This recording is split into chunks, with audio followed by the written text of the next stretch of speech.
Alors aujourd'hui, pour ces démarrages de cueillette, on va être dans un milieu naturel qui est plus en bordure de lac ou en bordure d'étang. C'est donc des plantes que tu trouveras essentiellement dans ce milieu, hein, mais pas que, hein, on en trouve aussi ailleurs, hein, dans les marais, etc.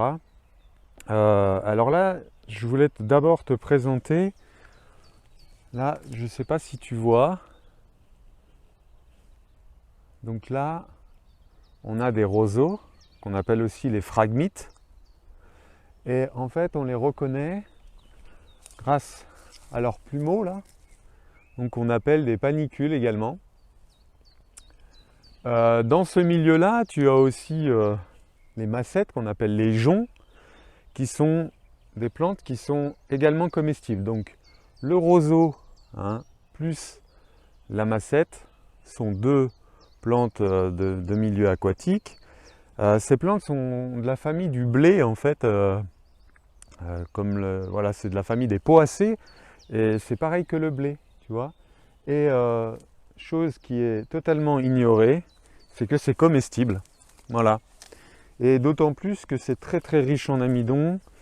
Alors c'est beaucoup utilisé en mode survie, hein. Attends, je vais te poser là. Hop. Pour te faire voir un peu plus comment on pratique ça. Alors simplement, je voudrais quand même préciser qu'il faut être juste attentif sur le fait de ne pas cueillir de l'iris, hein, l'iris des marais qui, elle, est toxique. Cependant, je vais te faire voir comment tu peux faire la différence. Donc là, tu vois, typiquement, les jeunes pousses que tu trouves en ce moment, là, tu tires dessus, et là, tu te retrouves, tu vois, avec des jeunes tiges qui sont tendres. Tu peux même les manger cru comme ça. C'est très fort, c'est... Enfin non, c'est goûteux, c'est goûtu. Vraiment, ça a beaucoup de goût. Et ça, c'est plein d'amidon, c'est plein de hydrates de carbone, hein, en fait, un peu comme le sucre ou les pâtes.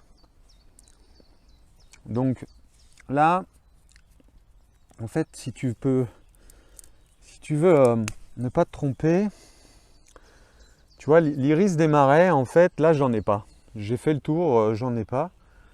Donc, l'iris des marais, en général, elle a des feuilles qui sont beaucoup plus grosses et il y a une nervure centrale qui est marquée, qui est blanche et qui est plutôt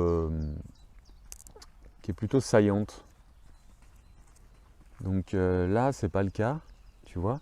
On voit, c'est bien lisse. Donc ça ressemble un peu au blé, hein, tu vois, ça pousse de la même manière. Et ça, c'est une plante qui est très très méconnue, qui est très intéressante. Donc là, on est en présence du roseau, donc le fameux phragmite, où tu as les plumeaux qui poussent en bout. Et on a également des joncs, hein, aux alentours. Alors là, j'en ai pas vu, avec cette fameuse massette qu'on a au sommet. Alors si tu veux pas douter, hein, effectivement, tu attends. Tu vois, c'est aussi ça l'apprentissage de la nature, la cueillette. C'est un processus de plusieurs années, hein, donc c'est important aussi que tu récupères, que tu repères, pardon, tes endroits de cueillette et puis tu regardes un petit peu le processus d'évolution des plantes et tu vois ce qui pousse dans ce milieu-là et ça te permet de repérer, de savoir d'une année sur l'autre, tu peux revenir cueillir des plantes en étant beaucoup plus certain, tu vois, que ça soit une plante qui soit comestible, que tu vas pouvoir utiliser aussi bien pour consommer que pour faire tes tisanes ou des choses comme ça. Donc c'est important d'observer la nature et de ne pas se précipiter non plus. Donc ça, tu vois, typiquement en ce moment, tu dois en trouver, hein, c'est assez facile, hein.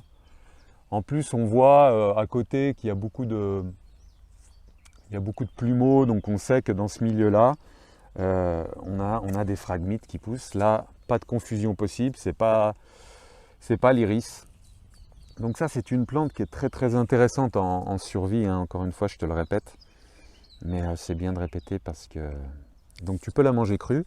Et là, ce qu'on va faire, je vais en cueillir quelques-unes et on va se les faire cuire, hein.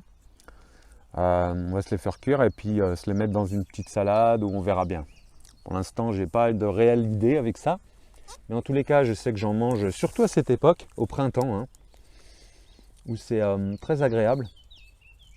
Après, plus tu avances dans la saison, évidemment, plus ça devient raide. Alors tu vois, quand je cueille, je regarde bien que au centre, il n'y a pas cette fameuse nervure. Après, l'iris, hein, c'est pas une plante toxique qui est mortelle en soi. Par contre, tu vas être très malade, tu vas être travaillé au niveau au niveau des intestins. Voilà, donc je cueille quelques jeunes pousses de phragmites comme ça. Je vais aller en prendre un peu ailleurs, hein, pas prendre tout au même endroit, évidemment, toujours leur respecter un petit peu les règles de la cueillette. Et on va continuer de faire notre tour.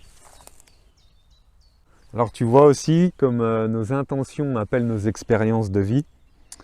C'est un petit peu du développement personnel ça, mais c'est vraiment ce qui se passe aussi dans la nature. Quand on pense à quelque chose, quand on pense à une plante, on se rend compte qu'on peut la rencontrer assez rapidement. Donc je te parlais de l'iris, hein, des marais, que l'on retrouve ici. Donc cette plante qui est toxique, hein, mais évidemment tu vois, elle est vraiment beaucoup plus large que ce que je viens de te présenter, hein. Le fameux roseau qui est plus fin, tu vois, c'est vraiment reconnaissable. Et en fait, on sent la nervure centrale qui est beaucoup plus saillante et beaucoup plus gonflée. Hein, tu vois, c'est l'iris des marais. Bon, ça ressemble aussi à l'iris des jardins. Hein. Donc, voilà, ça va faire une fleur jaune, en l'occurrence, celle-ci. Voilà. Donc, ça te permettait de voir tout de suite ce de quoi je parle. Et ensuite, je voulais te faire voir une plante que tu vas trouver. Et en fait, cette plante, on la trouve aussi en sous-bois. Hein. C'est une plante qui peut être confondue justement dans cette période quand on arrive au mois d'avril, mai, ramassage du muguet, etc. Donc qui peut être ramassée au milieu de l'ail des ours. Alors cette confusion peut être dommageable, hein, puisque c'est une plante toxique qu'on appelle le saut de Salomon. Alors je vais préciser, hein, parce que toxique, ok, il y a les feuilles, tu vois, qui poussent en alterne.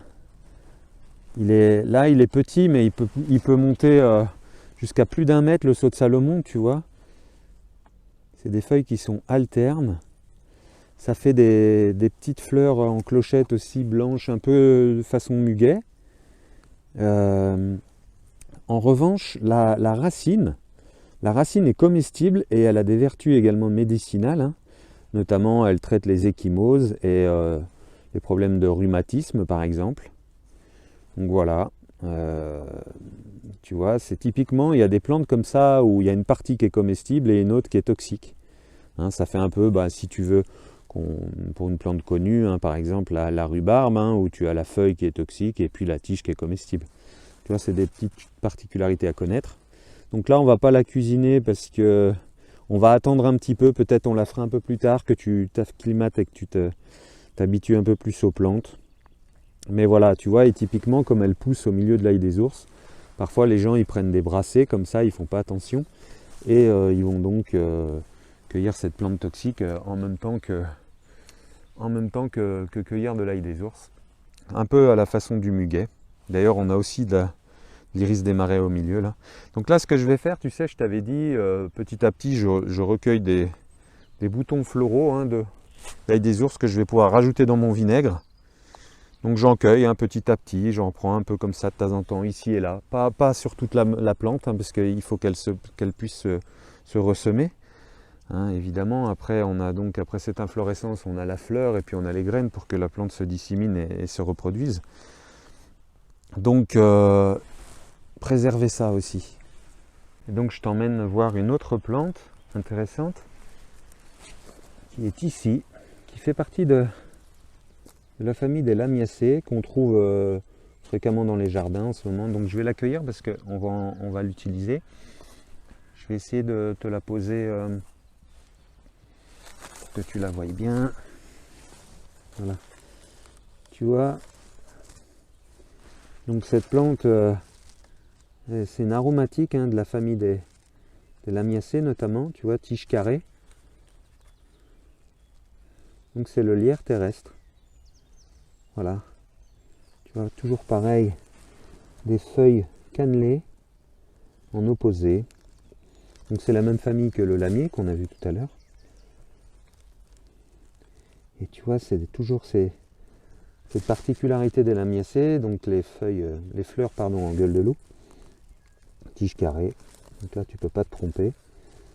C'est pas glabre, c'est poilu, on voit. Hein. Donc ça, c'est une très bonne aromatique. Là, je la sens, tu vois, juste en la touchant. Là, je sens l'odeur qu'elle dégage.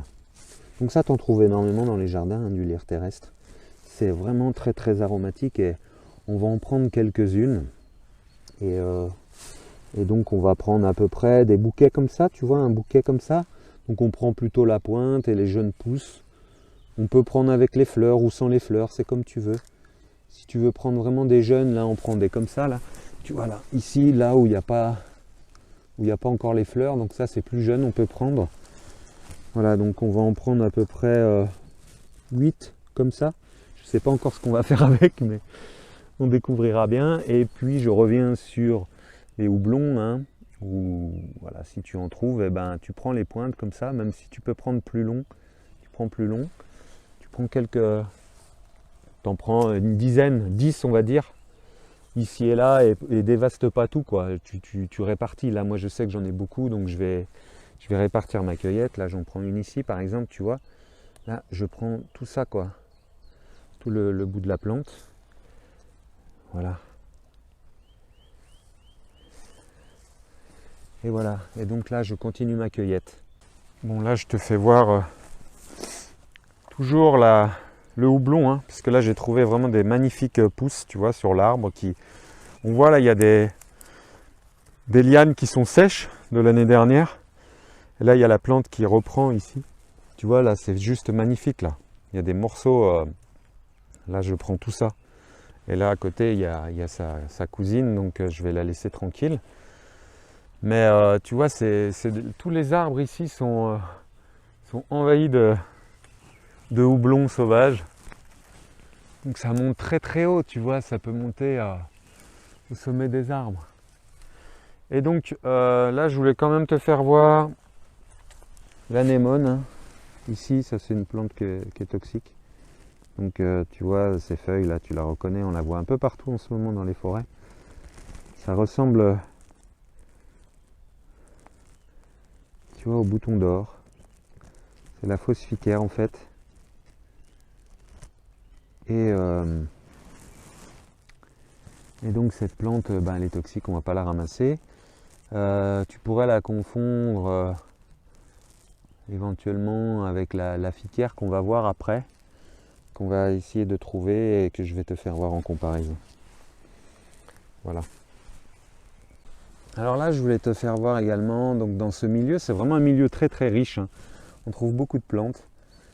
Donc là, tu vois, cette fleur là, classiquement à 4 pétales, et ben ça, c'est une cardamine à 5 folioles. Les cardamines, on en trouve beaucoup, notamment dans les champs, on va en consommer. Hein. On consomme notamment sa fleur.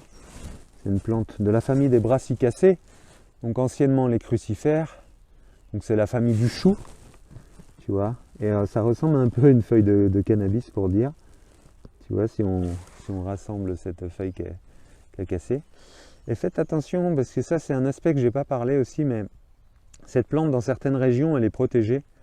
Moi je la ramasse très peu parce que c'est effectivement une plante que je rencontre pas souvent.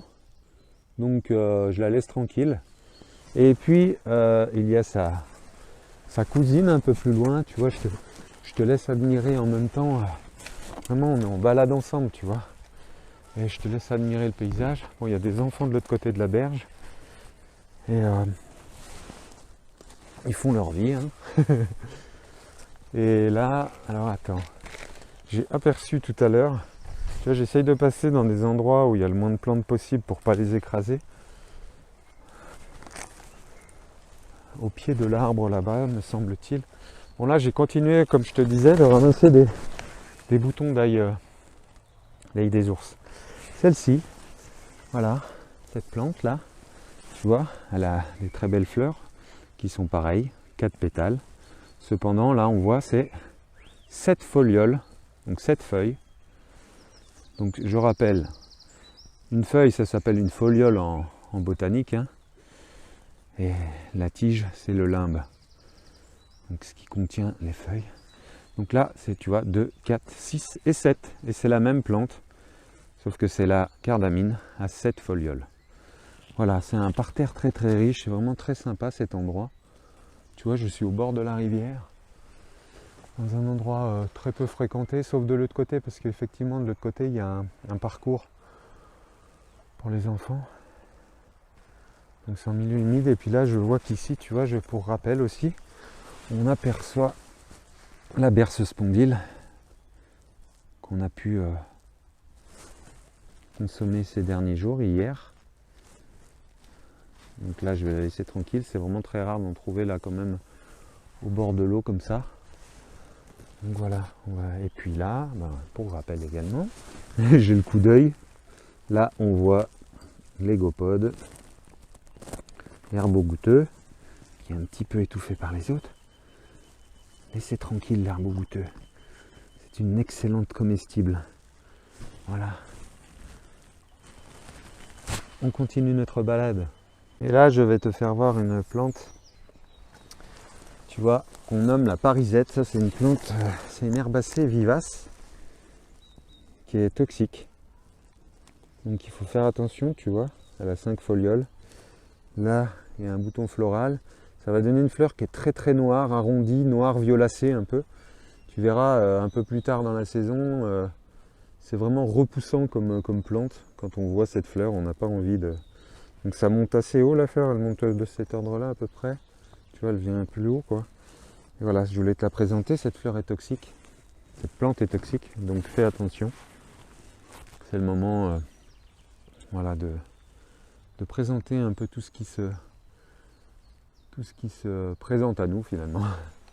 Bon, là je profite d'un petit moment de pause. Bon, déjà je vais te faire un petit tour d'horizon pour t'énergiser, te faire du bien. Faire du bien à ton esprit, à ton âme et à ton corps. On en revient au corps. Encore au corps. Donc je m'assois un peu pour te parler d'une plante que l'on voit là à cet instant, qui est là, tu vois. Je vais en prendre une jeune pousse comme ça.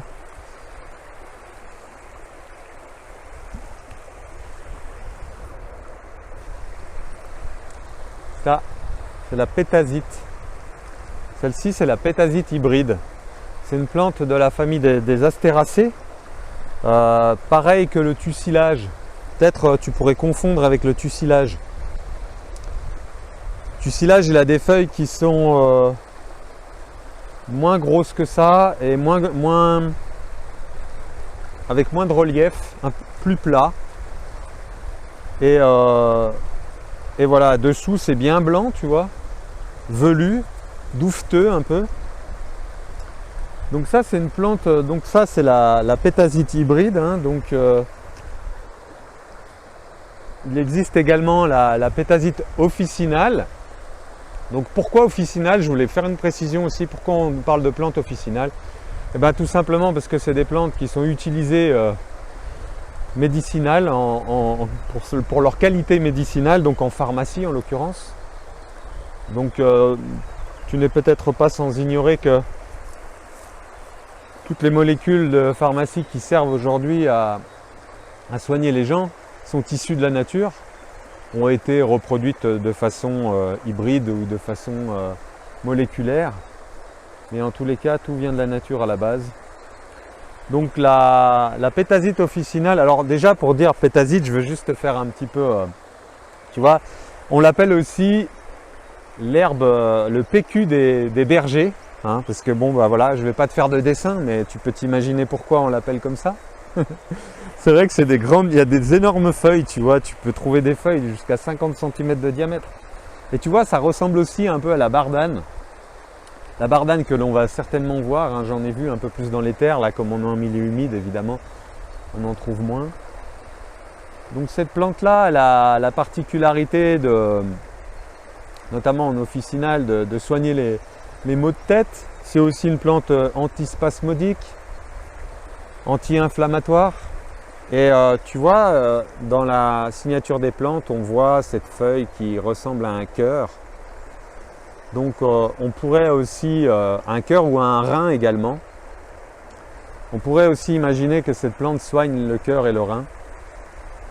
Voilà, faire des recherches un peu sur le côté médicinal, ce n'est pas l'objectif de cette formation ou de ce programme, on est plutôt sur l'aspect culinaire, gustatif. Donc là, cette feuille, on va pouvoir la manger. Alors je vais voir comment ça ressort après en cuisson. Alors on n'en mange pas trop parce que de la même manière que la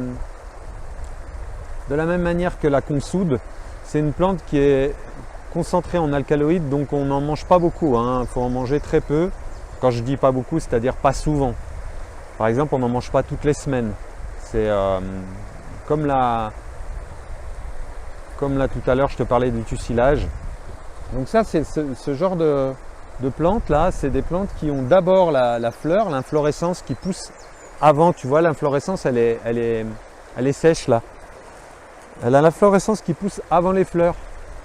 Et cette inflorescence là, elle a un côté, un parfum un peu flagrance, tu vois. D'ailleurs, il y a une pétasite qui s'appelle la pétasite flagrance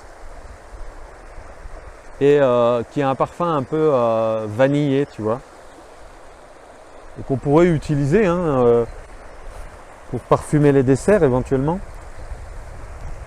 Donc voilà, cette plante, elle est intéressante. On va en cueillir quelques-unes. Je vais prendre, alors je parle de plus jeunes, mais là elles sont déjà bien avancées. Parce que j'ai une idée en tête par rapport à ça. Je ne vais pas en prendre beaucoup, je vais en prendre que deux. Deux suffiront. Tu vois, je prends le limbe. Également le foliole, donc la tige et la feuille. Tu vois, ça sent assez fort. C'est des plantes qui sont puissantes en goût également. Donc voilà, on va essayer, on va en prendre deux. On va faire le test. Puis là aussi, je profite de cette pause pour te faire voir là, ce petit arbuste là qui est à côté de moi. Tu vois, qui a ses fleurs sèches là. C'est le Buddleia de David, on l'appelle aussi l'arbre aux papillons. Donc c'est un arbre extrêmement mellifère qui sert beaucoup pour les insectes, hein, en nourriture, etc. Bah, et pour les papillons l'aiment bien d'ailleurs, d'où son nom. Hein. Voilà, je voulais te présenter ces deux plantes-là que j'ai trouvées en pause. Et on va continuer un petit peu, mais là je vais prendre un peu de feuilles d'ail des ours aussi parce que j'ai eu l'idée de peut-être farcir ces feuilles de pétasite avec de l'ail des ours. Voilà, on continue. Alors ici, je voulais te reparler d'une plante que je t'ai parlé hier, et je voulais préciser des choses, et notamment l'épière. Hein, je t'ai parlé de la plante qui s'appelle l'épière là. C'est forme en cœur ovale, avec une tige carrée donc significative de la famille des Lamiacées. Cette plante très aromatique aux saveurs et au goût de champignons qu'on a pu expérimenter hier. Alors je voulais te faire une précision pour notamment ne pas confondre avec la digitale, mais la digitale qui a des tiges rondes, arrondies, qui n'a pas de poils sur la tige, là elle est plutôt glabre. Donc j'ai pas de digitale. Si j'en découvre une, ça me permettra de t'en présenter une. Mais en tous les cas, voilà, fais attention avec cette plante quand même. Si tu as la tige carrée, tu es OK. Avec les feuilles en opposé, il y a très peu de confusion si tu prends ces caractéristiques-là. Et également, elle est très douce. Hein. Quand on la touche, c'est du velours, comme je le disais hier. Et ça, c'est une plante vraiment magnifique. Et on va en prendre, je vais en reprendre quelques-unes pour faire une recette que j'ai ici, là. Donc j'ai différentes plantes. Et puis, si tu veux aussi, je voulais te faire voir cette plante-ci, tu vois, avec des feuilles en opposé, crénelées, tiges rouges. Alors c'est simplement, je t'invite en ce moment à la repérer, cette plante, parce que c'est la reine des prés. Et plus tard, dans une quinzaine de jours, alors peut-être qu'on aura le temps de la voir. Peut-être que tu l'as déjà chez toi. C'est une plante qui est géniale, notamment c'est la fleur qu'on utilise. Ça fait des plumeaux blancs. Cette fleur est très aromatique également et sert à aromatiser les desserts.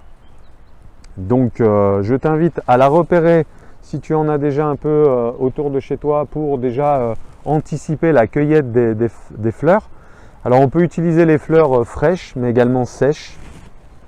Donc tu vois, tu peux pas te tromper, hein, ces feuilles, elles sont vraiment, enfin cette plante elle est vraiment significative, elle est, y a pas de confusion possible.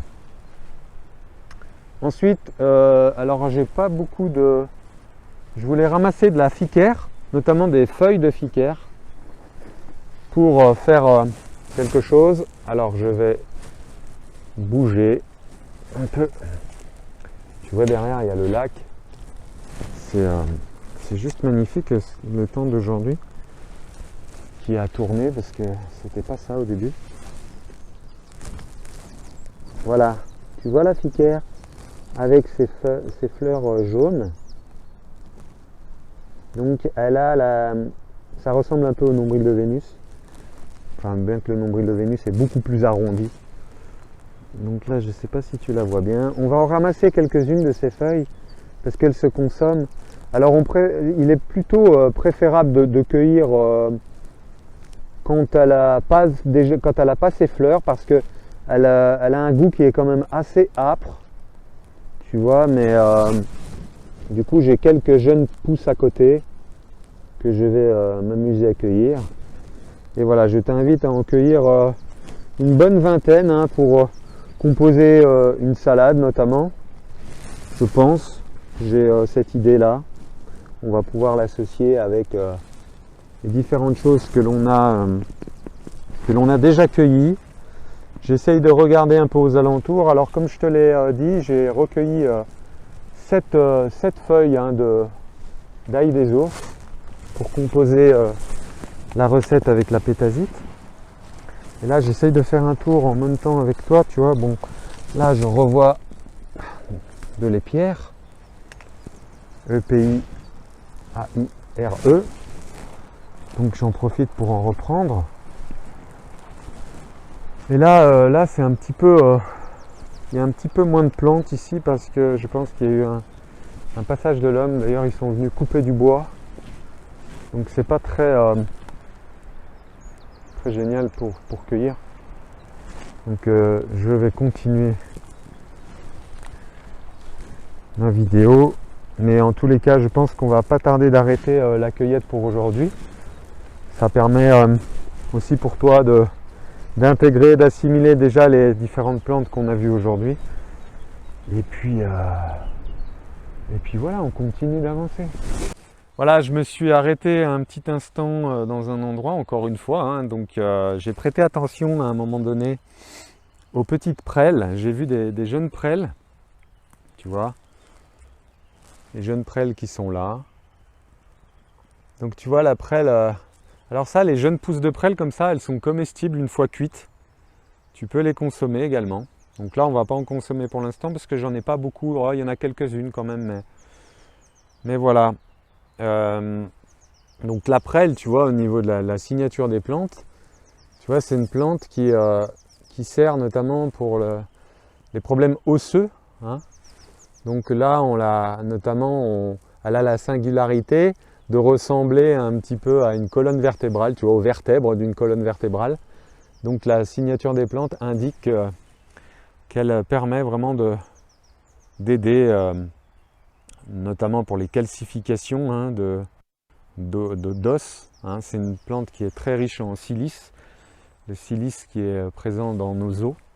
Mais c'est pas ça que je voulais te faire voir. Je voulais te faire voir que j'ai trouvé une richesse qui ne fait pas partie du monde végétal, qui a été retirée du monde végétal il y a de ça peu d'années. Regarde ce que j'ai découvert ici même. Des morilles. On est en pleine saison des morilles. Donc tu vois, là j'en ai là, j'en ai là, j'en ai là-bas derrière. Enfin j'en ai beaucoup. Donc je vais me régaler. Donc les morilles, je veux quand même t'indiquer qu'elles ne sont pas comestibles crues comme ça. Elles sont comestibles uniquement cuites ou sèches et après réhydratées et puis cuites. Hein, donc tu vois, il y en a quand même pas mal. J'en ai plein autour là. Je te ferai un petit retour de ce que j'ai cueilli. Et puis je te souhaite une magnifique continuation. Alors tu vois, j'enlève, comme ça je laisse aussi les racines. Comme ça la plante, enfin pas la plante, pardon, le champignon, hein, c'est devenu une famille à part entière le champignon. Donc du moins un règne à part entière. Donc il faut aussi les préserver. Donc je laisse aussi les racines pour qu'elles puissent se reproduire. Et je sais que l'année prochaine, je reviendrai dans cet endroit.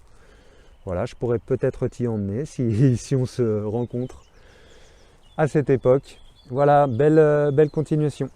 Alors voilà, je me suis arrêté proche d'un parterre de la dernière plante qu'on va cueillir sur cette journée, qui est autre que la ficaire, qui fait partie de la famille des renonculacées. Et donc c'est aussi la même famille que le bouton d'or, en sachant que il y a plus de pétales sur la fleur, tu vois, de ficaire, d'autant plus qu'elle est moins arrondie que le bouton d'or. Bon voilà, là on ne mange pas la fleur, mais par contre, comme je t'ai dit, on va prendre des jeunes pousses. Tu vois, des jeunes pousses de cette feuille. Tu vois, c'est une feuille qui est vraiment bien arrondie. On pourrait dire aussi en forme de cœur. Finalement, il y a beaucoup de plantes en forme de cœur. Et là, la particularité, c'est que ça brille dessus comme s'il y avait eu un peu de vernis. Tu vois, tu peux vraiment la reconnaître. Là, elle est vraiment partout. Donc là, on va prendre des jeunes pousses. Hein. On va prendre à peu près une trentaine de jeunes pousses pour pouvoir la manger en salade. Alors comme je te disais, plus elle est avancée, plus elle a un goût âpre. Alors cette plante aussi, au niveau médicinal, elle est intéressante.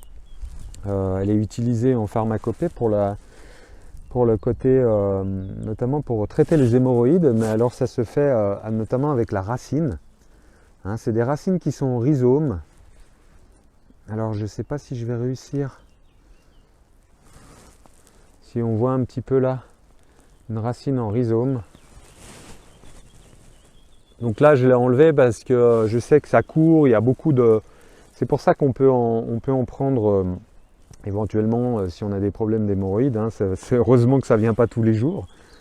Voilà, donc ce que je veux dire par rapport à ça, c'est que donc les racines, on peut les faire tremper dans l'huile et faire une huile de racines de ficaire pour après l'appliquer quand on a besoin pour l'appliquer, quoi. Voilà, donc c'est une plante qui est intéressante également et qu'on trouve partout en ce moment, à côté de l'ail des ours notamment, hein, souvent dans les sous-bois, les parties semi-ombragées.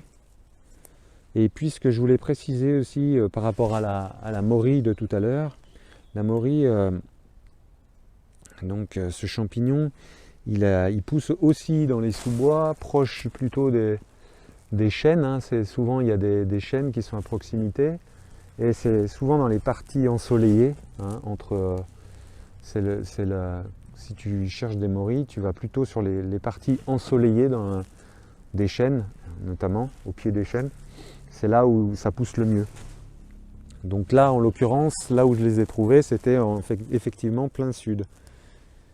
Voilà. Et bien écoute, on va maintenant passer en cuisine pour concocter tout ça de manière agréable, créative et subtile. Ah, petite précision quand même, allez, j'en ai toujours un peu à dire.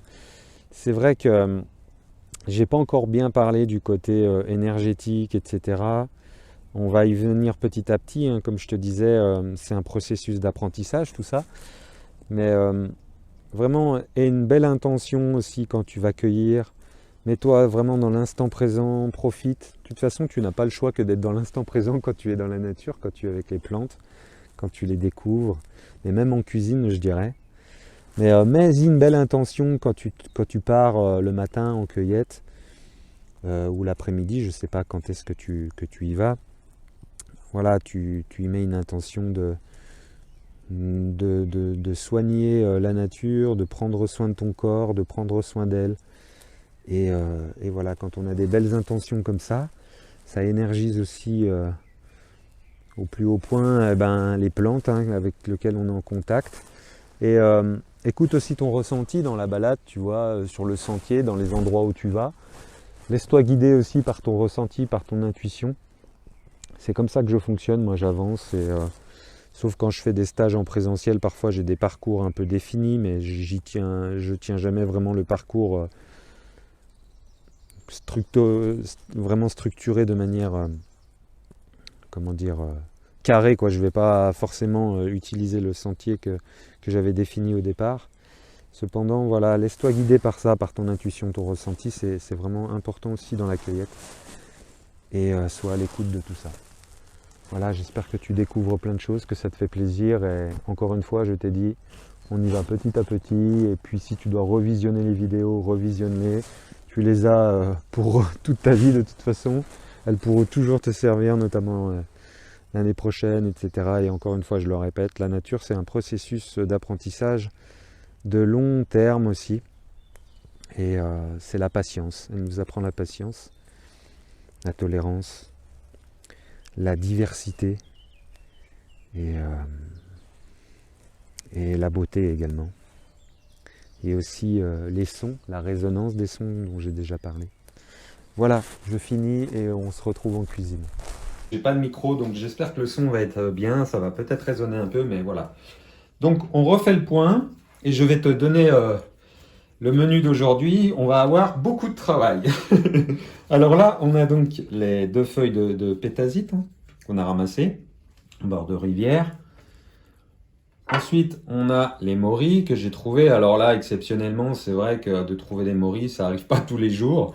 Donc écoute, tu peux mettre un autre champignon si toutefois tu veux exactement faire la recette que je vais te présenter.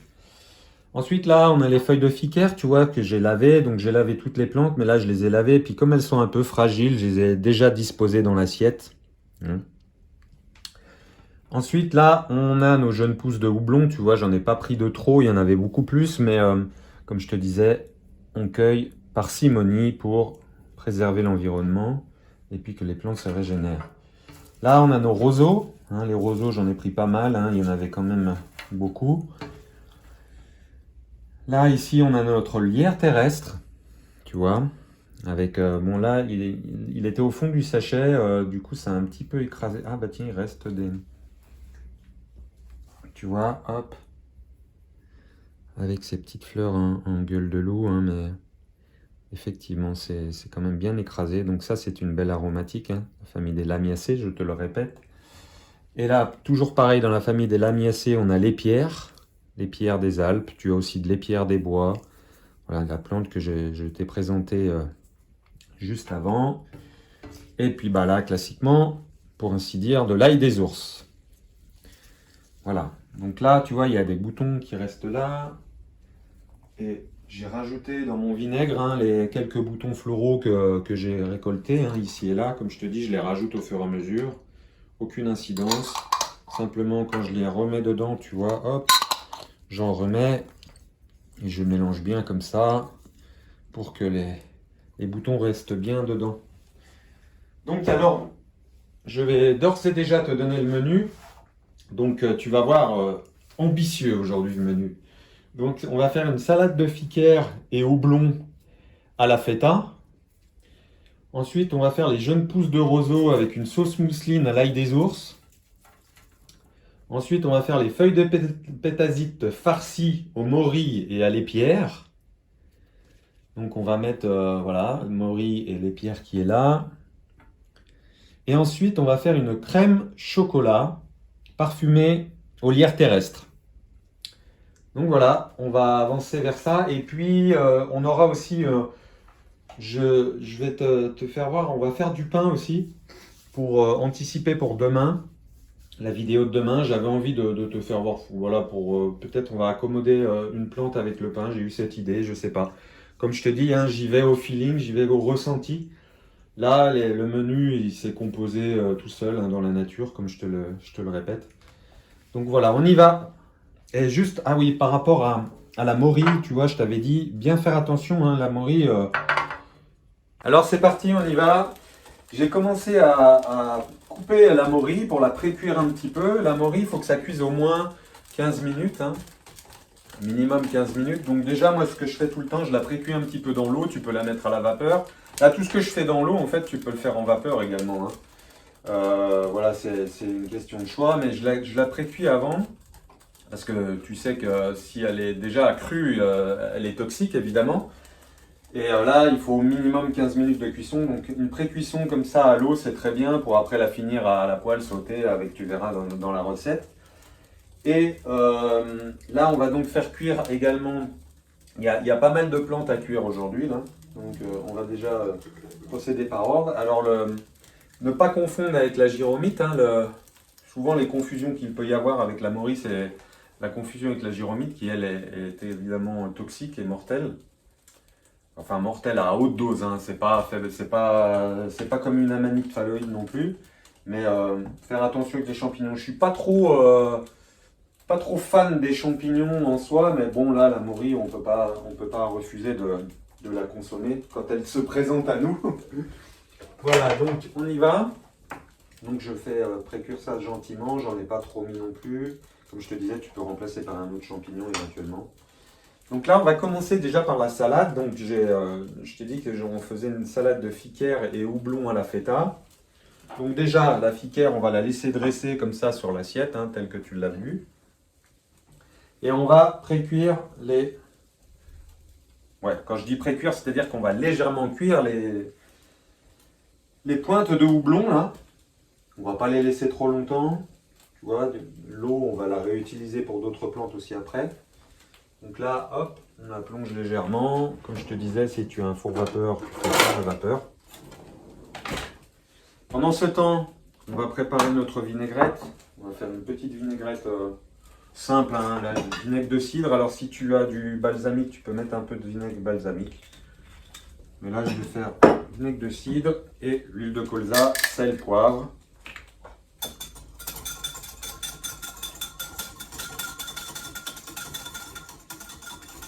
On va rajouter à la fin, juste un peu avant de manger. Ou pas avant de manger, non d'ailleurs je vais le mettre avant, maintenant, parce que comme ça permet de faire comme une petite... ça va imprégner la plante, aussi de l'assaisonnement. Donc là, ça va un peu fort au niveau de... On baisse un peu. Là, j'ai encore une fois, tu vois, j'avais encore des radis, donc je vais les utiliser. On va les mettre avec. Ça va amener un petit côté piquant pour équilibrer aussi avec l'âpreté de la...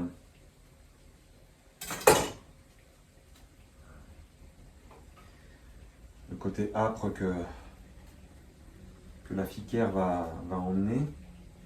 J'aime bien, ça fait un S comme Steve en fait, là. Tu vois. Alors on a dit aussi qu'on allait mettre de la feta. Donc ce que je vais faire, c'est que la feta, je vais la mettre directement. Je vais l'émietter. Hop, j'ai de la feta bio là, hein, tout simplement. Je vais l'émietter dans la petite sauce vinaigrette. Comme ça va me permettre d'en avoir un peu partout dans l'assiette. Ça, j'aime bien la feta. Alors, je ne sais pas si tu as déjà goûté la feta en Grèce ou en Crète. C'est juste exceptionnel. Rien à voir avec ce goût-là.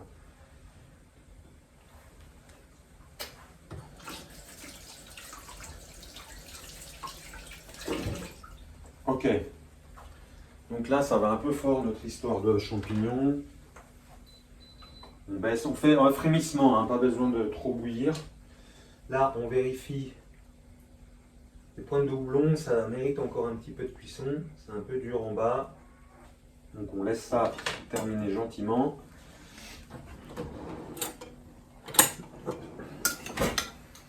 Je mélange ma feta avec ma vinaigrette.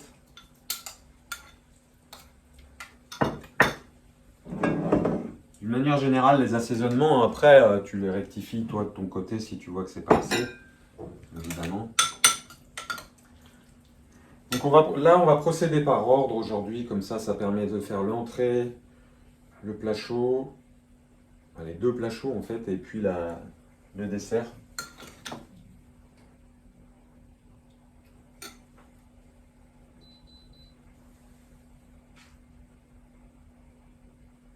Voilà, quand tu touches en fait là, pour savoir, c'est pas la pointe qu'il faut toucher, mais c'est l'arrière de la plante.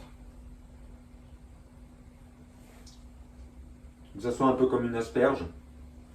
Ça se cuit pareil.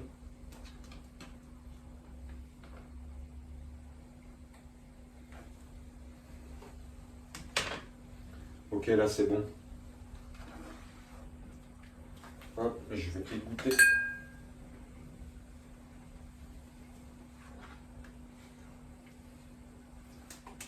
Voilà. On a nos jeunes pousses de houblon. On va d'abord mettre la feta dans l'assiette.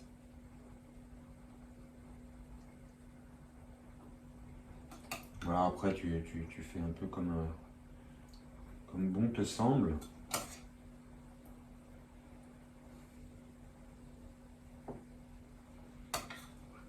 Et voilà.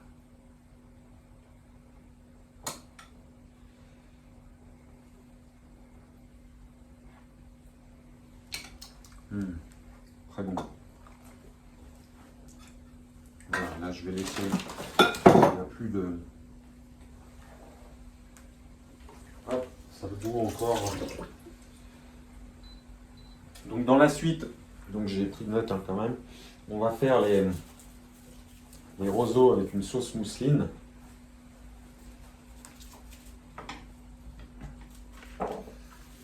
Ok. Donc là tu disposes tout simplement le houblon. C'est vrai que d'une manière générale, les plantes sauvages, elles ont un esthétisme qui est vraiment super intéressant. Et il n'y a pas besoin de grand chose pour embellir l'assiette avec elles. Voilà. Donc je te ferai voir ça à la fin, mais tu vois, c'est tout simple. Après, si tu veux rajouter quelques fleurs que tu commences à maîtriser maintenant. Alors là, donc, on va préparer nos jeunes pousses. Je vais juste ranger la feta, mettre la feta au frais. Hop. Et puis, mon radis de côté. Ah, il me reste un petit morceau.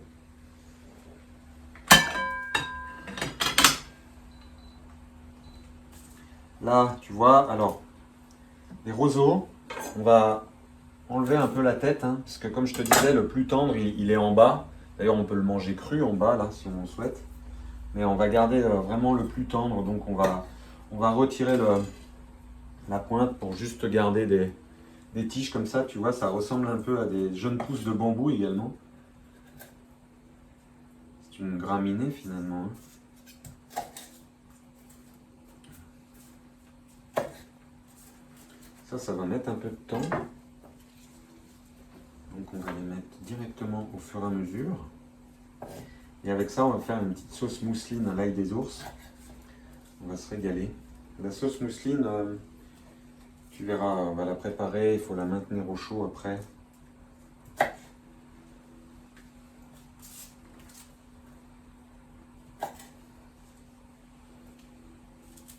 Je vais augmenter un peu.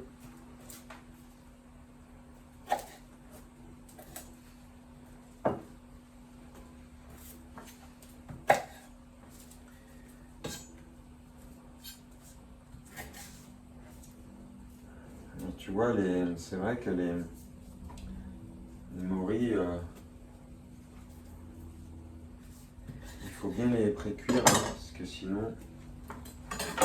Bon, après, quand tu les fais sécher, c'est toujours pareil. Après, tu la réhydrates et puis tu la cuis plus ou moins un quart d'heure, la morue quand même. Enfin, plus qu'un quart d'heure, dirais-je. Ah, il y a eu une coupure, donc voilà, je disais, je commence à faire la sauce mousseline pendant que ça cuit. Hein, j'ai goûté aussi mes morilles. Donc là, je mets un fond d'eau pour faire ma sauce mousseline. Je mets un fond d'eau dans la casserole. Un demi-citron pressé, hein, à la main ou avec ta machine, comme tu le souhaites. Je fais beaucoup de choses à la main, c'est même quand je fouette, etc. ou quand je prépare une pâte. Je fais tout à la main parce que c'est aussi l'énergie que tu y mets. Quand on utilise des machines, ben, c'est pas la même énergie qu'on y met. Donc là, je mets un peu de citron. Et là, on va laisser chauffer un peu, frémissement, donc pas bouilli. Et là, on va éteindre, une fois que ça frémit, notre sauce mousseline. Là, on va séparer les blancs des jaunes. Donc on a deux œufs. Hein. Donc, je garde mes blancs pour une autre recette ultérieurement.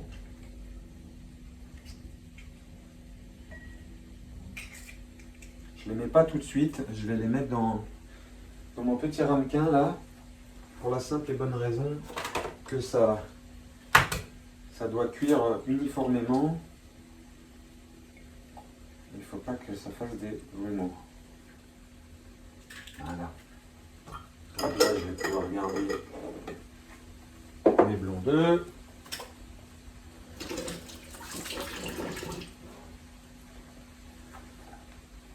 Là, on y va. Donc, hors du feu. Là, ça va. Tu vois, mes roseaux cuits tout le temps. C'est pas con encore. Donc, hors du feu, on ajoute les jaunes dans l'eau et le citron qui est dit. Je te disais qu'il y a des gens qui rajoutent aussi de l'alcool. Hein. Mais c'est vrai que ça dénature le goût. Après, c'est encore une fois, hein, je te dis, ce qu'on recherche, c'est vraiment de garder et de faire ressortir le goût des blancs. On ne veut certainement pas le cacher derrière d'autres saveurs, d'autres odeurs. Donc là, tu fouettes, tu vois, je remets un petit peu au chaud. Le but, c'est que ça va mousser. Alors, j'ai pas pensé de te dire, mais pendant ce temps, il faut également mettre du beurre qu'on va chauffer, qu'on va clarifier. Clarifier, ça veut dire qu'on va retirer le petit lait, je vais te faire voir. Donc là, hop, on met le beurre, on continue de côté là. Donc le beurre, j'ai 100 grammes. 100 grammes de beurre, je répète, 100 grammes de beurre, un demi-citron, un fond d'eau, 2 jaunes d'œufs, et à la fin, on va mettre un petit peu de crème. Alors moi, je mets de la crème végétale, tu peux mettre de la crème de vache. On va mettre 50 grammes de crème, tu vois. Un petit peu moins, non pas 50 grammes, pardon, 20 grammes de crème. C'est juste un petit peu à la fin pour avoir une chose bien goûteuse. Donc là, je remets légèrement chauffer. Alors le fait de chauffer, ça émulsionne et ça fait lisser l'œuf. Il ne faut surtout pas que ça brûle ou que ça cuise comme une omelette. Hein. C'est vraiment une sauce mousseline. Hein. Après, on appelle ça aussi une hollandaise. On rajoute, voilà. Donc là, on voit que ça commence à bien mousser.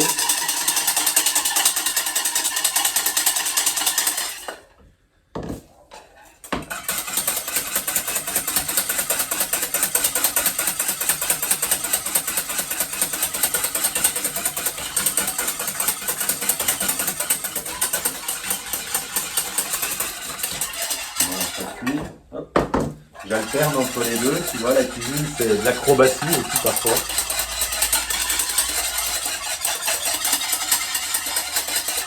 On va pas assaisonner.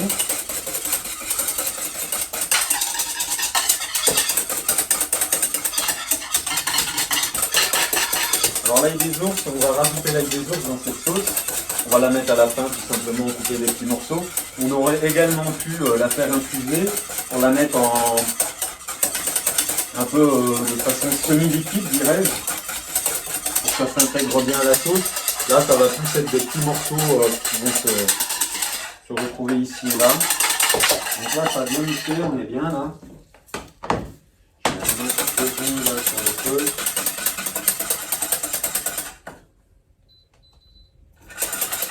Les pousses de roseau.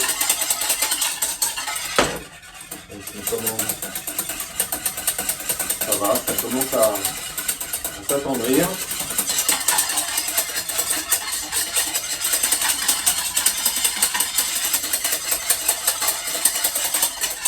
Voilà, là on est bien là. C'est bien mixé, tu vois. Il faut que ça soit vraiment mixé.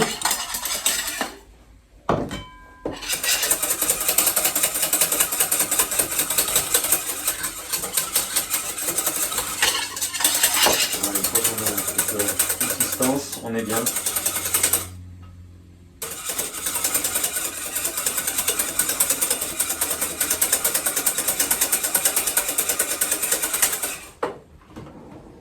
Là, on va retirer le petit lait. On appelle ça le petit lait. Tu vois, le petit lait, c'est le blanc qui remonte à la surface du beurre. Et on voit là. Tu vois, on va écumer ça. Pardon, tu vois pas bien. C'est pas pratique à faire voir. Voilà. Donc on écume ce blanc là, une espèce de pellicule blanche qui monte à la surface. Ça on le retire parce que ça peut faire retomber nos œufs et puis bah du coup rater la sauce quoi. Voilà, tout le beurre a fondu là. Donc je retire le petit lait. Voilà, c'est ce qu'on appelle un beurre clarifié. Après, il nous reste juste le beurre, le jaune en fait, que le jaune. On retire tout le blanc. Et là, on va l'incorporer tranquillement à notre sauce. En la remettant légèrement chauffer quelques secondes. Feu éteint. Voilà, on incorpore délicatement. C'est pareil. C'est important, tu vois, de toujours bien fouetter. Pas que la sauce elle crie. On appelle ça crier, c'est-à-dire que tout va se séparer à un moment donné et ta sauce est râpée quoi.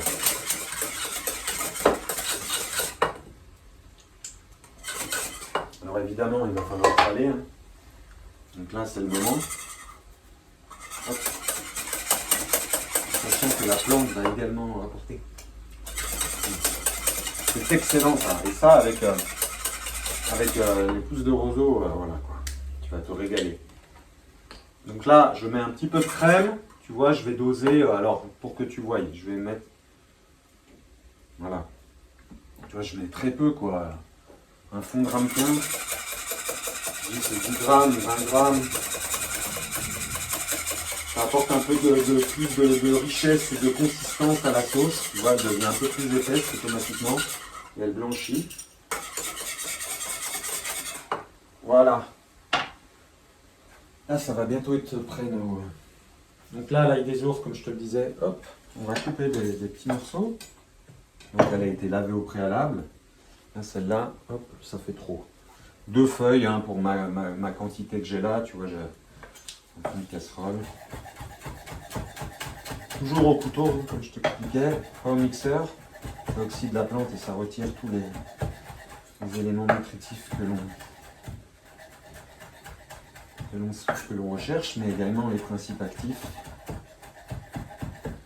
Là, on pourrait la faire, par exemple, on pourrait extraire la chlorophylle de l'ail des ours un peu pour faire comme un colorant et juste colorer ta sauce mousseline.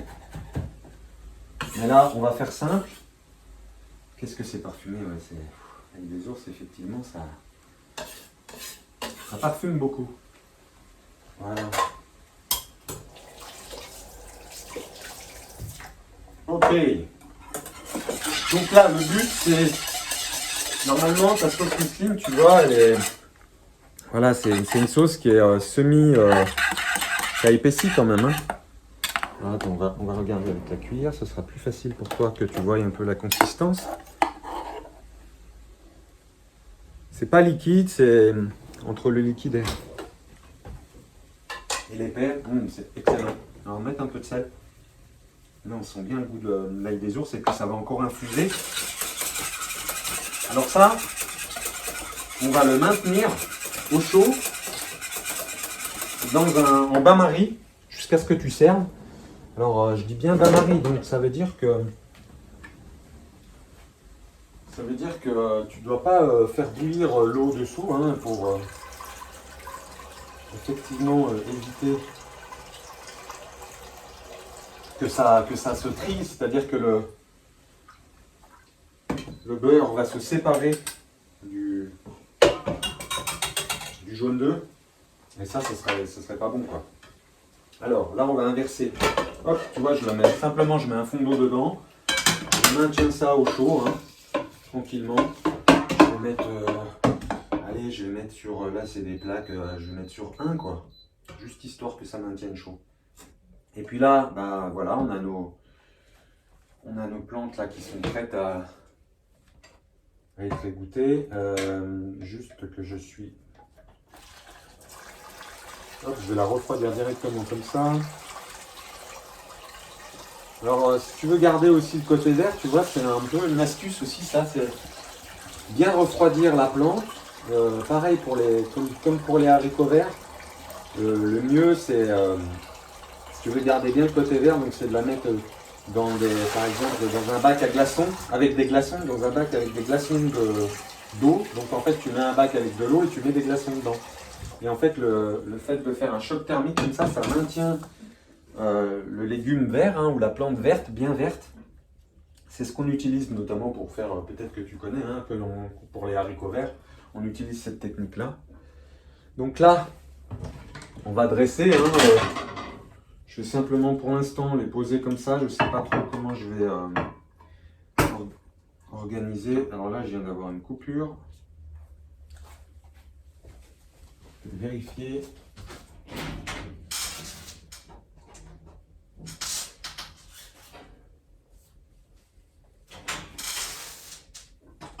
Oh putain. On reprend, c'est les aléas, une coupure de courant. Je sais pas pourquoi. Bref, peut-être la plaque qui a fait disjoncter. Voilà, je profite de boire un verre. Alors, donc là, on laisse hein, tout simplement les pousses comme ça pour l'instant, dans l'assiette. Là, procédons par ordre. On va préparer la feuille de pétasite farcie avec donc de la morille, mais également un peu de riz que j'ai déjà pré-cuit. Moi, j'utilise essentiellement du riz de Camargue. Hein. Donc, on y va. Donc là, j'ai refait chauffer la plaque devant pour cuire nos feuilles de pétasite, donc qui ont été au préalablement lavées. Et je vais couper le pédoncule, hein. Hop, qu'on retrouve ici. Hop là. Et tu vois, même en l'ayant lavé, on a quand même ce côté dufteux. C'est une plante qui est très dufteuse, comparable aussi au tussilage. C'est assez élastique également, c'est vraiment une texture étrange. Donc là, on a l'eau qui commence à frémir, donc je vais la mettre. Alors, comme je te dis, c'est une plante qui contient des alcaloïdes, donc consomme-la pas trop en abondance, hein, une fois par mois, de temps en temps. Enfin, pas fréquemment, quoi. Un peu comme la consoude ou comme le tussilage, justement, également. Donc là, on fait gentiment cuire. On va, bien évidemment, on va jeter l'eau de cuisson. On ne récupère pas l'eau de cuisson parce que ça va aussi libérer la substance, l'alcaloïde hein, dont je te parle. Et puis là, en attendant, ce qu'on va faire, c'est qu'on va faire revenir légèrement les morilles avec, j'avais envie de mettre un petit peu de carotte. Hein. couper un peu du sauvage et ramener un peu de cultivé. Hop. Je vais simplement les couper en petits dés, les carottes. Je vais mettre un fond de beurre dans ma poêle. Ok.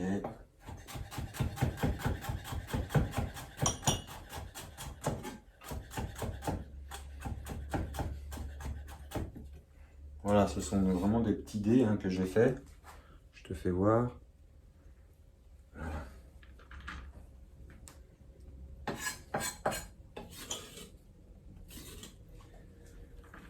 Hop.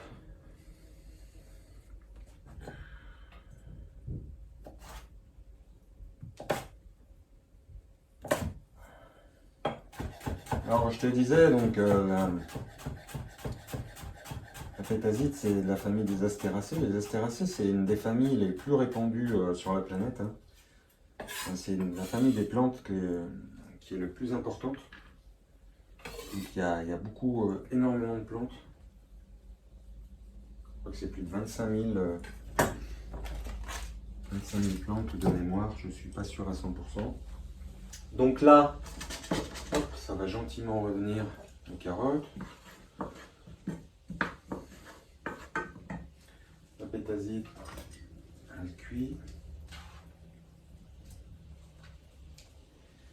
Et puis, donc, on a dit qu'on allait mettre de l'épière dedans. Donc là, on va pouvoir ciseler, simplement ciseler, pas hacher. On pourrait mettre les feuilles entières également en termes de déco.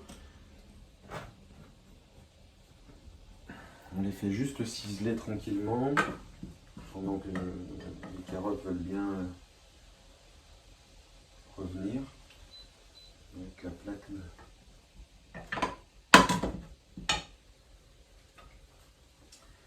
Ok. Donc je t'ai dit aussi, on va préparer, déjà je vais regrouper les ingrédients pour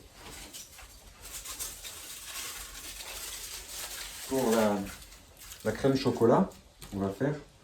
Donc tu vois, je vais toujours un peu au pif, je vais mettre ça en chocolat, c'est déjà beaucoup. Ça va me faire 3 ramequins ça. Avec de la crème, un petit peu de beurre. Alors si tu veux pas utiliser du beurre, tu peux aussi mettre de la coco, la graisse végétale en l'occurrence. Parfois ça m'arrive de mettre de l'huile d'olive également dans les desserts, c'est sympa, mais après bon, avec le chocolat, c'est vrai que le chocolat ça prend bien le dessus. Cependant, c'est vrai que, étant donné que le lierre terrestre est une plante qui est vraiment très forte en goût, c'est une aromatique très puissante, tu vois, ça va quand même, on va la sentir. Donc là, en fait, pour voir si la pétasite elle est cuite, c'est là, tu vois, tu as la nervure centrale, tu touches, si c'est encore dur, c'est pas bon, il faut laisser. Là, c'est le cas. On va encore la laisser cuire.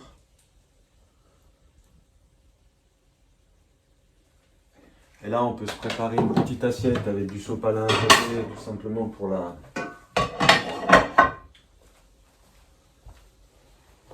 l'essorer.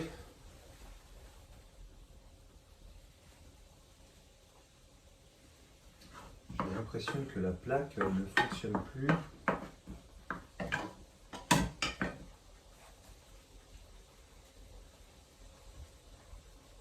Pas très fort, elle va pas très fort la plaque derrière. Je vais inverser pour voir.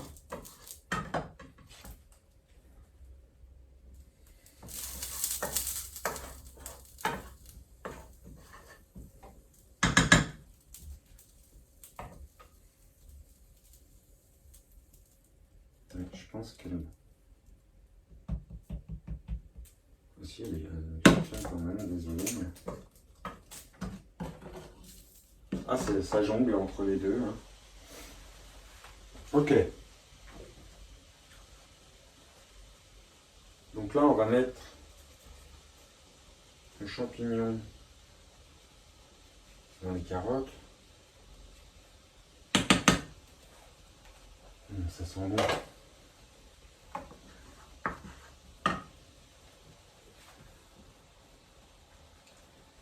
Et puis, tu vois, on va laisser tranquillement tout ça revenir.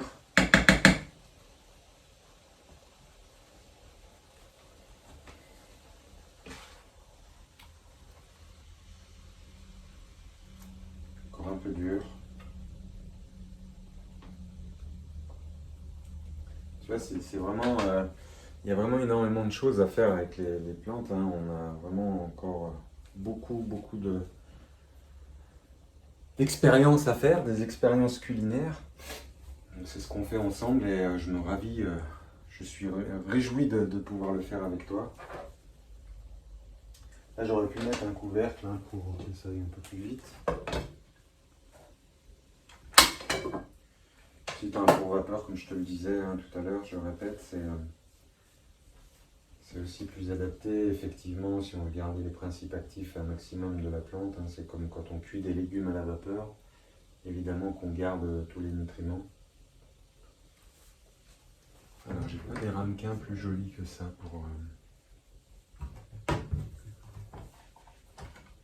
Là, ce qu'on va faire, c'est que quand même, sur le lierre terrestre, pour le dessert, on va garder quelques feuilles qu'on va poser dessus, tu vois.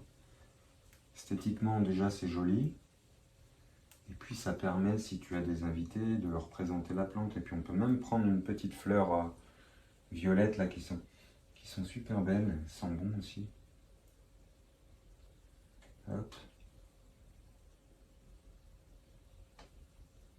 Voilà. Je les mets de côté. Qu'est-ce que ça nous donne ici? Ah là c'est bon, là c'est cuit. On a vraiment... Donc là j'aurai plus besoin de bouillon pour faire cuire les plantes. Donc je vais pouvoir monter l'eau qui est bien verte, tu pourras le constater. Mais on ne la récupère pas. Je vais refroidir aussi la plante.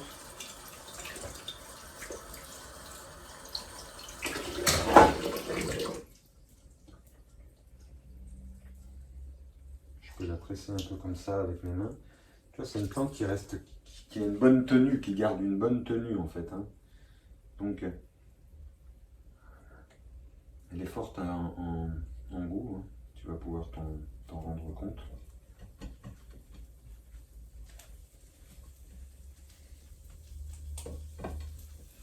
Donc là, tu vois, nos champignons avec nos carottes, ils sont en train de cuire. Donc on va bien laisser cuire aussi. Donc pendant ce temps, je vais mettre à fond mon chocolat avec un peu de beurre. Alors là, je dois avoir à peu près 50 grammes de beurre avec mon chocolat. Donc, comme je t'ai fait voir tout à l'heure. Donc je mets tout ça dans une casserole. Ou dans une casserole. Hein. Et ça va fondre tranquillement. Alors tu peux faire au bain-marie aussi, si tu veux éviter que ça attache. Par contre, après, quand on va monter avec la crème, il faut quand même que ça cuise un peu, tu vois. Donc c'est aussi le but, c'est pour ça que je la mets dans une casserole, je vais te faire voir. Donc là, la pétasite, ok, elle finit d'essorer. Il y a deux manières de faire, hein, de la farcir, la plante, c'est où on l'a fait de ce côté, et puis là on voit bien les nervures, et esthétiquement c'est assez sympa, tu vois. Ou alors on l'a fait de l'autre côté, quoi. Mais moi j'aime bien faire apparaître les nervures, en fait je la farcis à l'envers.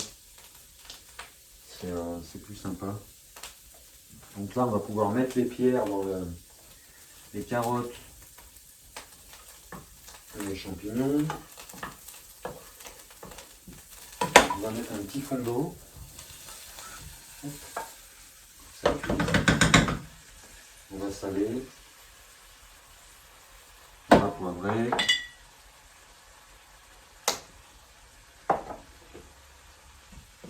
Et on laisse encore mijoter tout ça jusqu'à ce que ça assèche complètement l'eau, hein, qu'il n'y ait plus d'eau. Comme ça, la carotte sera cuite, la plante aura également infusé au niveau de la carotte et des champignons. Tout cet ensemble va créer cette synergie.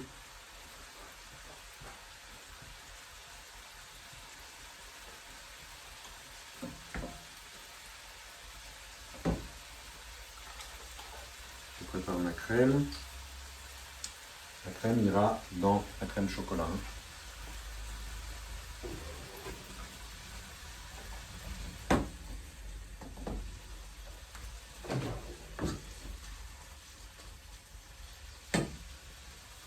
Il sent bien le champignon.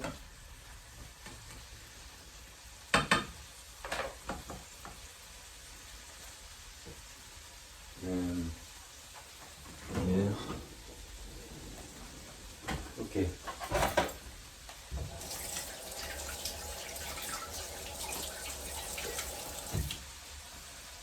Donc là, je remue un peu mon chocolat et mon beurre qui commence à fondre. Là, j'ai mis doucement, hein, pour pas que ça brûle.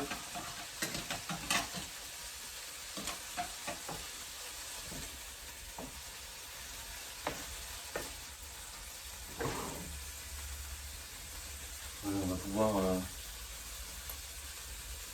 glisser tranquillement. Je ne vais pas allumer la haute parce que sinon ça va faire du bruit et tu m'entendras plus.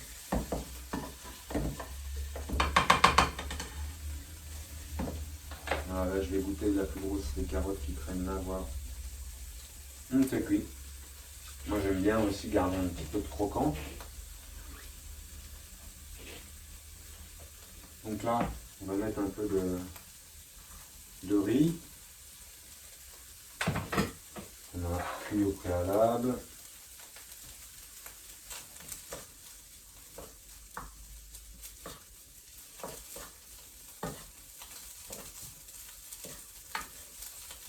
On pourrait faire une petite sauce et éventuellement aussi avec ça. Ah bah il y a la sauce mousseline de toute façon qui est présente. Donc tu vois, je vais faire revenir jusqu'à ce que ça sèche bien toute la préparation.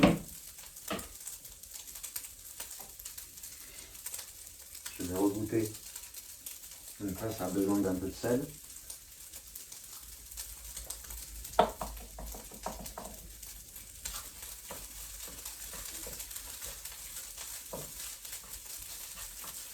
Hop, ça je peux retirer.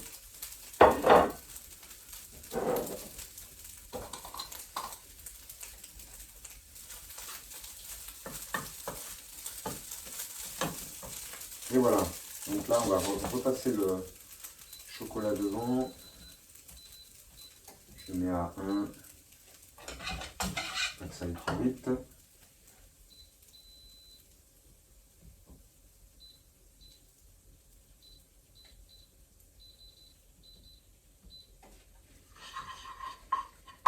Et là maintenant, donc la préparation de riz, tu vois, je prends des cuillères comme ça, je les mets à l'intérieur. Alors peut-être que tu ne vois pas bien. On va tourner un peu la caméra. Voilà.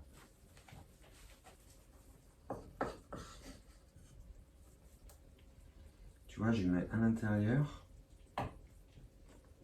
Et là, comme quand tu fais des nems, hein, finalement. Bon, là, j'en ai mis un peu beaucoup. Non, ça va. Ok.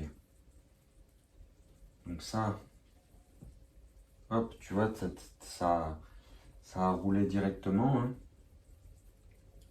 Et un petit, une feuille farcie, hein, un peu comme les feuilles de vigne également, qu'on peut farcir.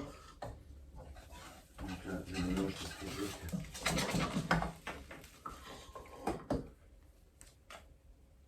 J'ai mis du riz un peu partout. Hop, on replie les deux bords. Tu vois, je replie les deux bords. Et après, je fais, voilà, je replie par-dessus là. Et là, je roule. Et en fait, ça ferme bien la feuille, tu vois, elle est bien fermée. Donc là, je vais la mettre sur mon assiette. On pourrait la garder au four, hein, également.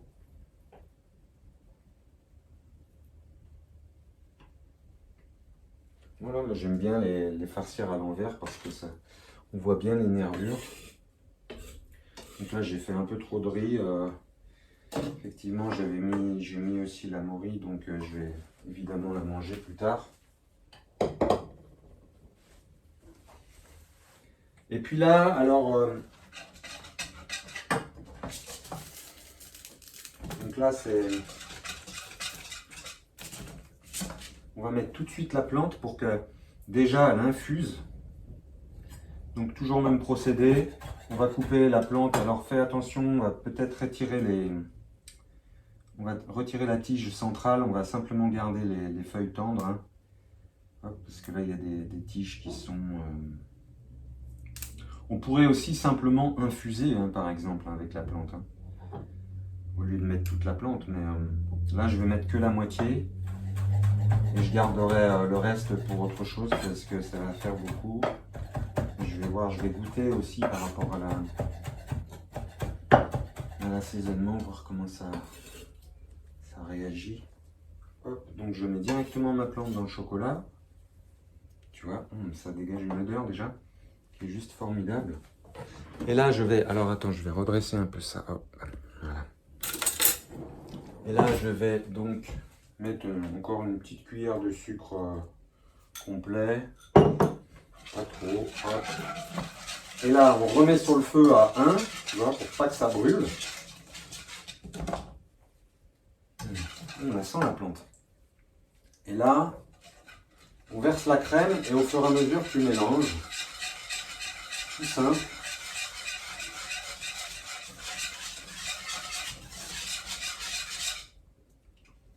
Voilà. L'objectif c'est d'avoir une crème qui est quand même qui va épaissir après. Hein. Quand tu vas la mettre à refroidir.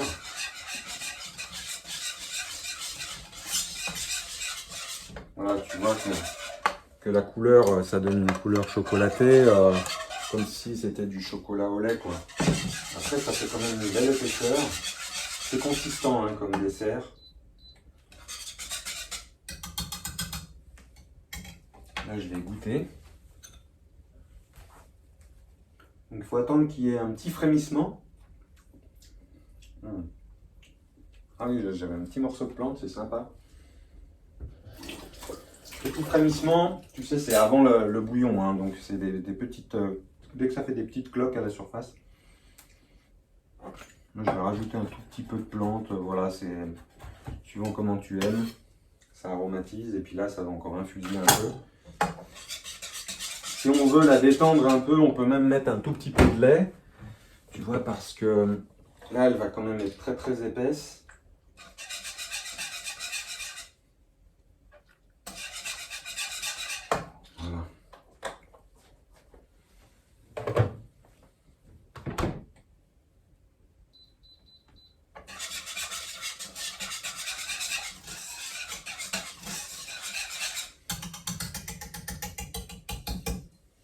Voilà, on a quasiment fini. Après, on va faire notre pain pour demain. Comme ça, il a le temps de lever.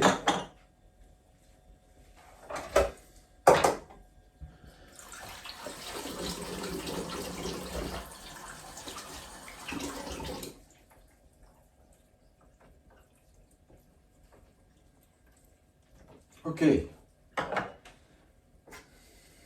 Ça, je mets de côté. Ça, c'est pareil.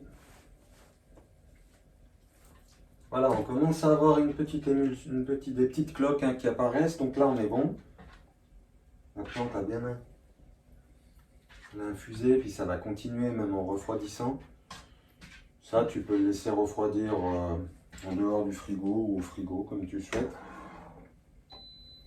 Ça épaissit bien quand même. Voilà, il n'y a que du chocolat et le beurre, en fait, la matière grasse. Que tu mets du beurre ou de la coco, ça fait épaissir la préparation.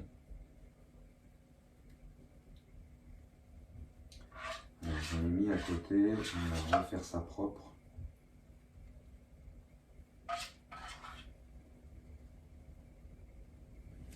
Et voilà.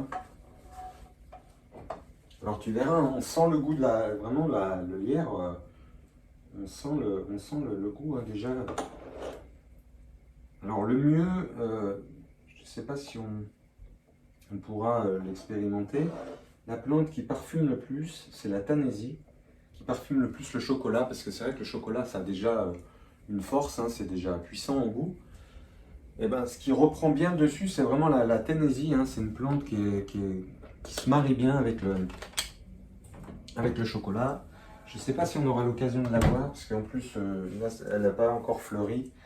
Et on utilise essentiellement ces fleurs qui sont jaunes, fait comme des boutons jaunes qu'on pourra intégrer dans la crème chocolat, ou dans un gâteau au chocolat, ou comme tu souhaites.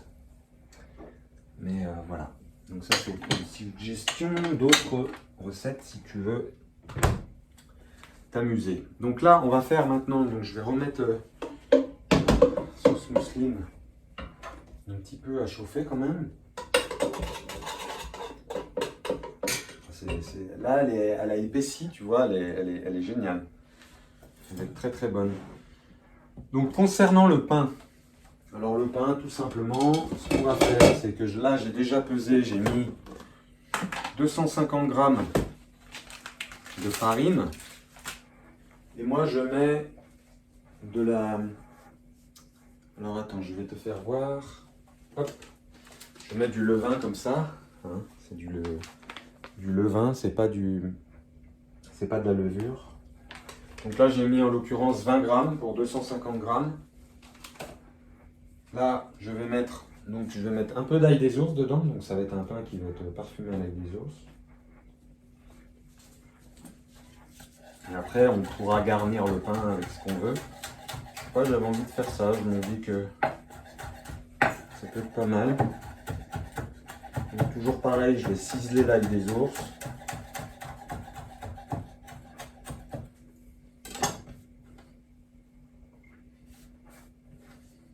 On peut même en mettre pas mal. Hein. Parce que le pain ne prend pas forcément le goût comme ça. Hein, le fait de le laisser lever aussi là pendant une bonne nuit. Et demain, on va le retravailler. Ok. Là, j'ai pas mis de sel, je mets un peu de sel également. Hop, pas trop. Et ensuite, alors là, on va... L'eau, alors je vais peut-être te faire voir. L'eau, je mets suivant le besoin. Hein. Donc là, on va filtrer. On prend l'eau filtrée essentiellement. Là, je fais à vue d'œil, hein, mais après, peut-être qu'il y aura besoin de rajouter de l'eau. Tu vois, je mets un fond de verre comme ça, déjà dans un premier temps. Là, pourquoi j'ai mis dans un tupperware, hein, je n'aime pas trop le plastique, je ne vais pas le laisser dedans, mais c'est juste que ça me permet de faire un premier mélange et de travailler la pâte à la main. Après, peut-être tu as l'habitude de faire avec une machine à pain ou alors un mélangeur, tu sais, avec cette fameuse corne là. Si tu es plus à l'aise avec ça, vas-y quoi. Mais comme je te dis, l'énergie n'est pas la même quand tu travailles les choses à la main et que tu travailles mécaniquement. C'est pas pareil. Donc là, je remets un peu d'eau parce que c'est vraiment pas assez. Un petit fond d'eau. Là, je vais remélanger.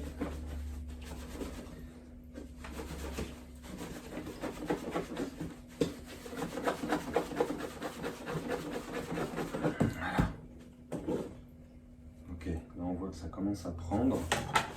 Donc là, je travaille à la main. Elles sont quand même l'ail des ours. Hein.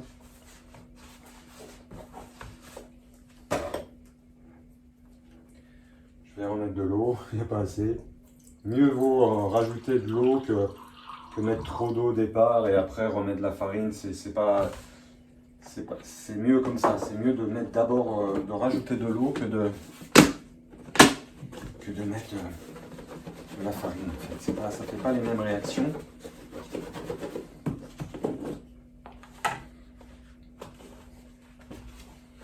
Donc voilà, on va pouvoir le travailler sur le plan de travail. Donc voilà, tout simplement, là je vais pas, comme je te dis, je vais pas le laisser là-dessus.